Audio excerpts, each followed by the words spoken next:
is our fourth one. What I haven't written up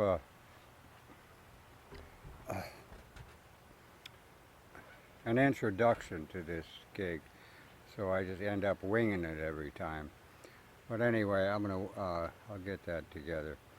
Basically, what we're doing here is trying to represent the literary arts among all of the other arts that are, here at the Patch.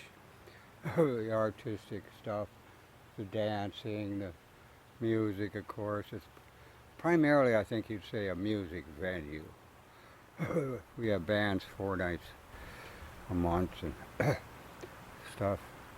But I've lamented the diminution of the literary arts in the culture generally, and I think everyone kind of understands in decline by any means, but they certainly need to be emphasized.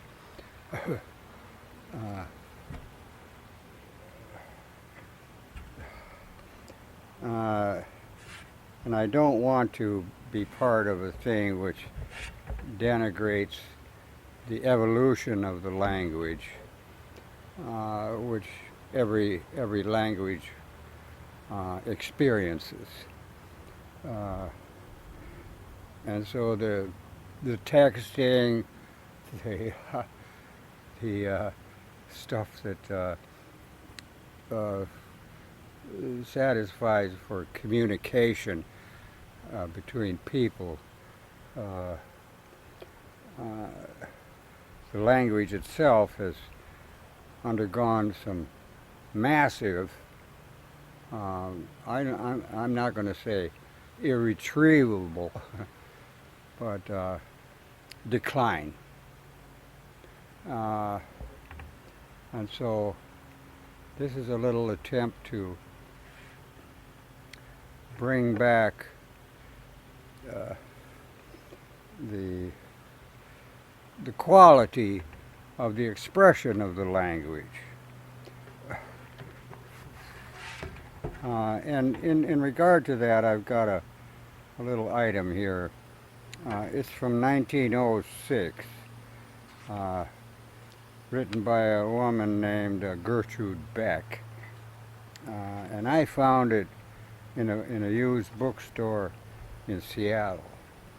And I found this the most concrete and concise statement of what the study of English grammar is all about. It's the most concrete statement about this.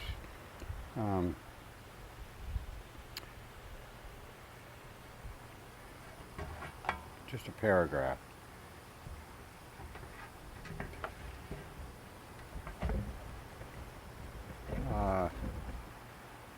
In her book, A Brief History, a Brief English Grammar, she was a professor of English at Vassar, and this was done in 1906. For some reason I find it amazing. Anyway, the grammar of any language is then a systematic statement of the forms which the people who speak that language use to convey their thoughts to one another, with some explanation of the history of these forms and of their relationships to one another. It is sometimes said that grammar is a collection of rules for the correct speaking and writing. But this is not strictly true. The rules of grammar are like the laws of any of the physical sciences, such as chemistry, physics, astronomy, physical geography. These sciences are not a collection of rules telling the winds and the tides, for instance, what they must do, or prescribing how a certain acid and a certain base shall unite. They only report and explain what happens. So grammar does not say to us directly, you must speak thus and so, but only English people at the present time do speak thus and so, for the following reasons. Knowing this fact, we shall undoubtedly choose to speak so too, in order to be easily and precisely understood by others, or to avoid the appearance of eccentricity or ignorance. But grammar goes no further than to report and explain the usages of the language, leaving us to choose for ourselves whether we shall follow them or not. I've never heard it said any better.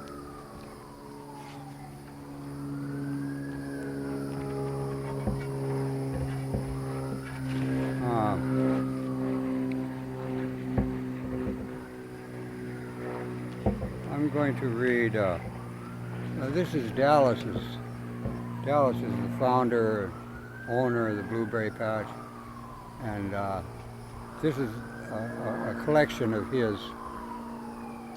I've interviewed him, and I've been with Dallas since 1980, and so I'm quite familiar with the history of the Blueberry Patch. It started basically in '77.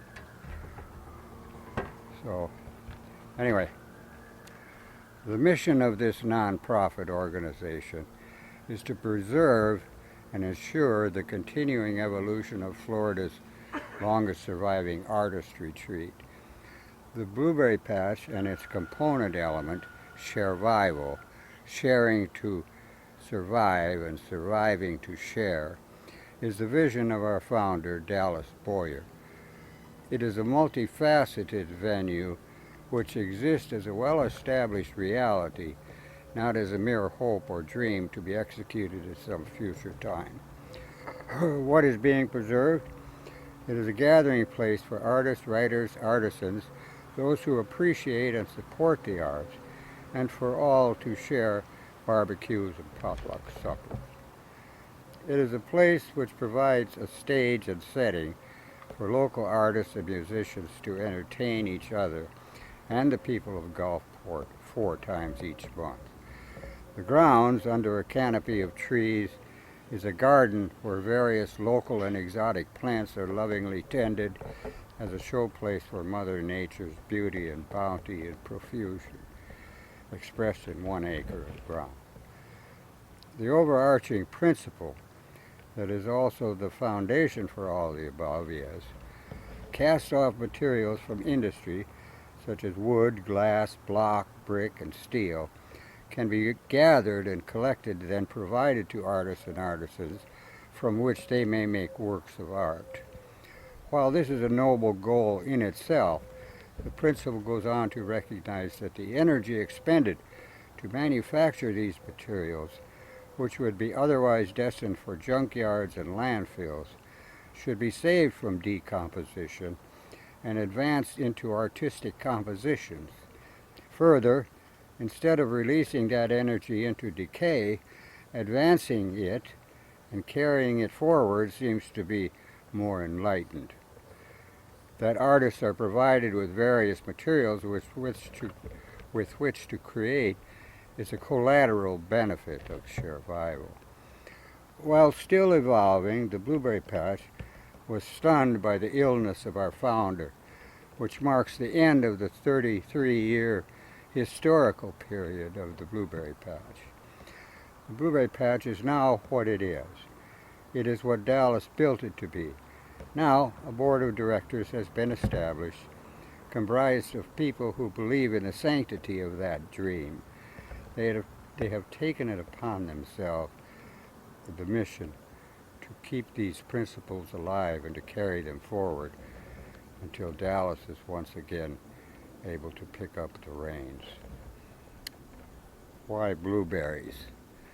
Dallas says, when I was very young, I realized that blueberries meant joy. I found them growing wild and fed my face with them. Now it has been proved that they are rich in antioxidants. They are good for the immune system. They are a nearly perfect form of nutrition. They grow wild, delicious, and free, as a past symbol ought to be. Now, this board of directors involves, I'm going to say,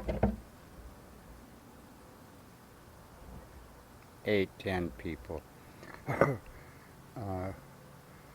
who are committed to Dallas's basic dream, which we're trying to keep alive. I just want to mention Jennifer and Andy, the two people who are primarily the people who run the place, and the rest of us are people who try to, follow up and execute whatever needs to be done. If you've been here before, you've noticed that the place has become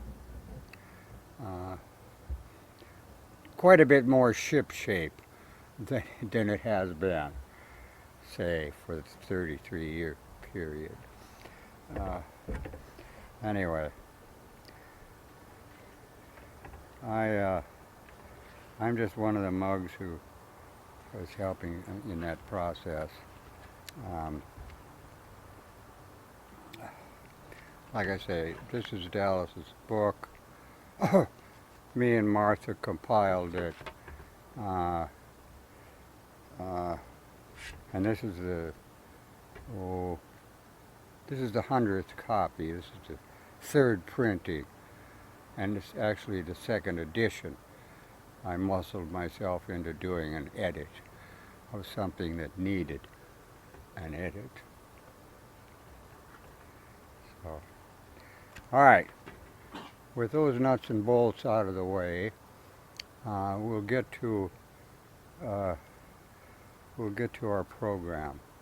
We have various readers to read various works, parts of various works, and we're looking forward to you guys enjoying yourself. Thanks for coming. Let us know if we can do anything for you, and blah blah blah. All right.